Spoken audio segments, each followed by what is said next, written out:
श्री परमात्मने नमः।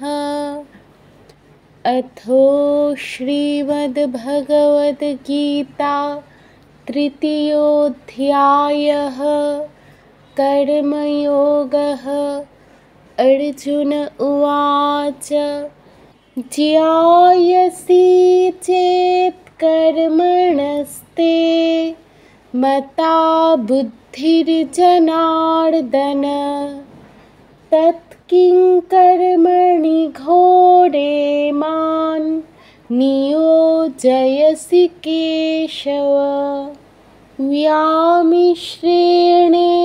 वाक्येन बुद्धिं मोहयसीव मे तदेकं वच निश्चित्य येन श्रेयोऽहमाप्नुयाम्।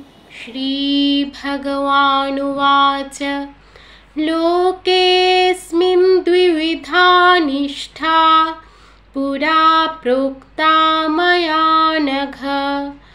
ज्ञानयोगेन साङ्ख्यानां कर्मयोगेन योगिनां न कर्मणामनारम्भान् नैष्कर्म्यं पुरुषोऽश्नुते न च सन्न्यसनादेव सिद्धिं समधिगच्छति।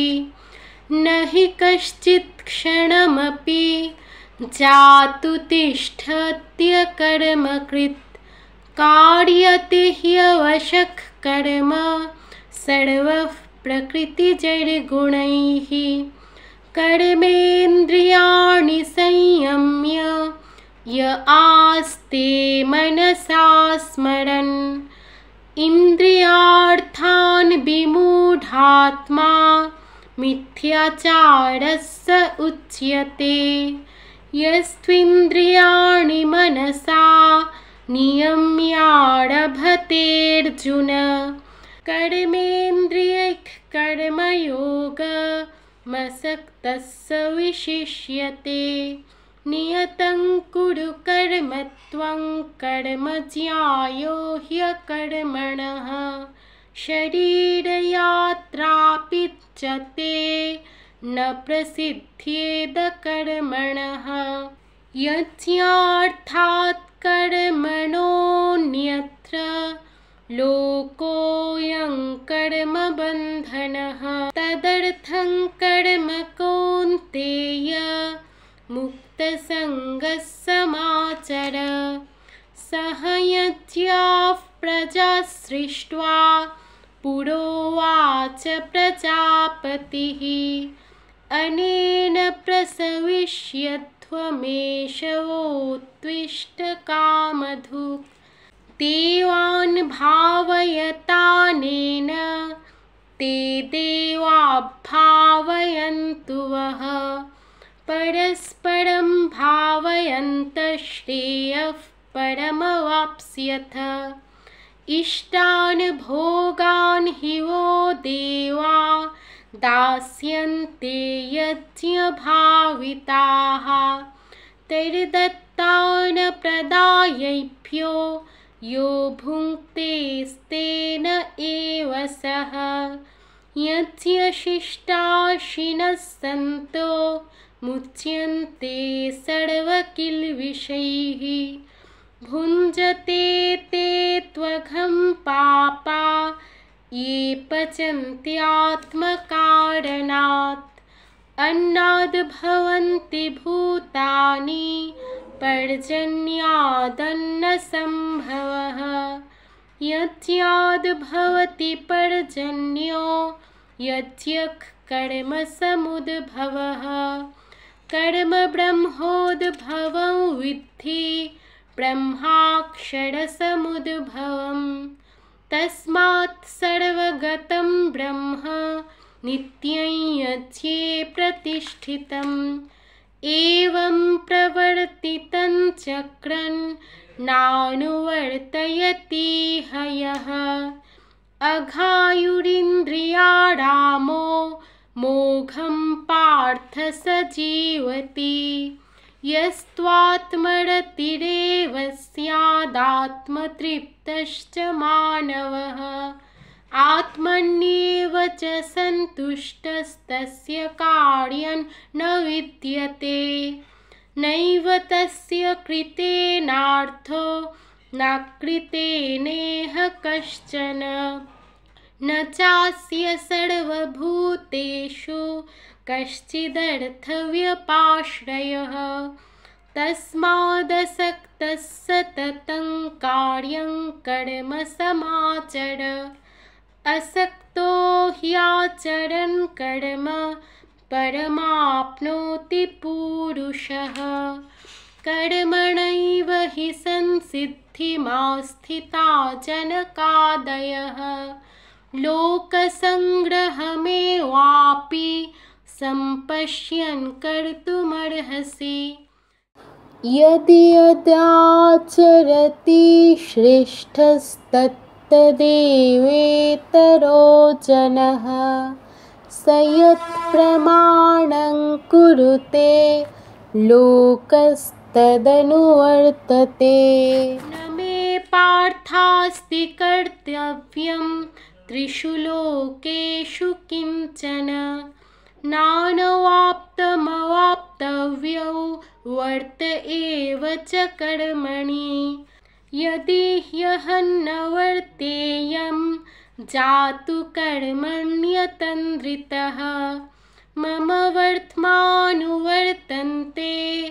मनुष्याः पार्थ सर्वशः उत्सीदेयुरिमे लोका न कुर्यां कर्म चेदहं संकरस्य च कर्ता स्यामुपहन्यामि माः प्रजाः सक्ताः कर्मण्यविद्वांसो यथा कुर्वन्ति भारत कुर्याद्विद्वांस्तथा सक्तश्चिकीर्षुर्लोकसङ्ग्रहं न बुद्धिभेदं जनयेदज्ञानां कर्मसङ्गिनां जोषयेत् सर्वकर्माणि विद्वान् युक्तः समाचरन् प्रकृतेः क्रियमाणानि गुणैः कर्माणि सर्वशः अहङ्कारविमूढात्मा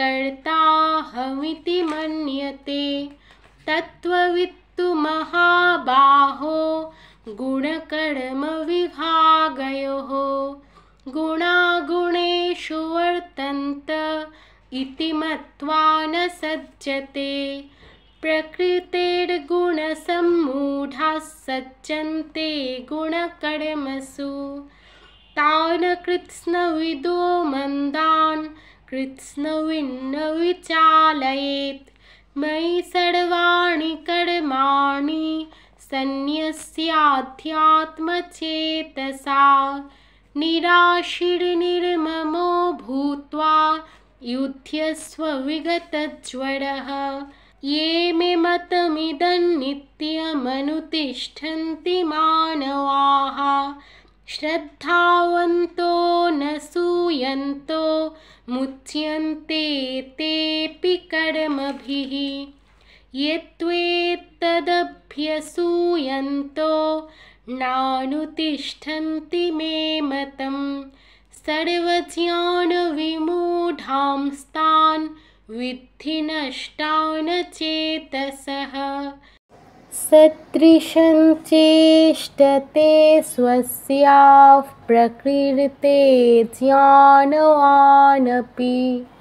प्रकृतिं यान्ति भूतानि निग्रहः किं करिष्यति इन्द्रियस्येन्द्रियस्यार्थे रागद्वेषौ व्यवस्थितौ तयोर्नवशमागच्छेत् तौ ह्यस्य परिपन्थिनौ श्रेयान् स्वधर्मो विगुणः परधर्मात् स्वनुष्ठितात् स्वधर्मे निधनं श्रेयः परधर्मो भयावहः अर्जुन उवाच अथ केन प्रयुक्तोऽयं पापं चरति पुरुषः अनिच्छन्नपि वार्ष्णेय बलादिव नियोजितः। श्रीभगवानुवाच काम एष क्रोध एष रजोगुणसमुद्भवः महाशनो महापाप्ना विद्येनमिह वैरिणम् धूमेनाव्रियते वह्निर्यथादर्शो मलेन च यथोल्बेनावृतो गर्भस्तथा तेनेदमावृतम् आवृतं ज्ञानमेतेन ज्ञानिनो नित्यवैरिणा कामरूपेण कौन्तेय दुष्पूरेणानलेन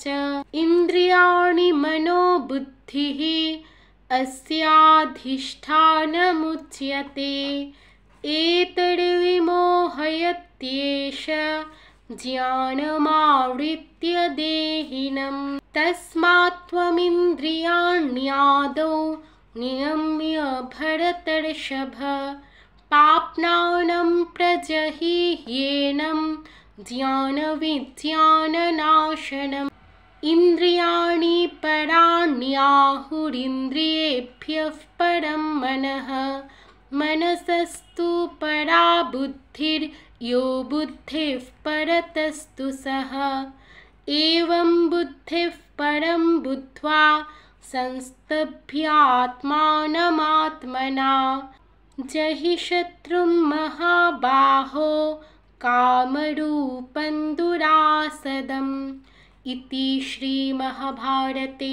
शतसाहस्र्यां संहितायां वैयासिकां भीष्मपर्वणि श्रीमद्भगवद्गीतासु उपनिषत्सु ब्रह्मविद्यायां योगशास्त्रे श्रीकृष्णार्जुनसंवादे कर्मयोग नाम तृतीयोऽध्यायः।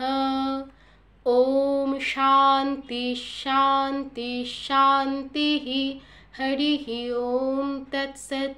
श्रीरामकृष्णार्पणमस्तु।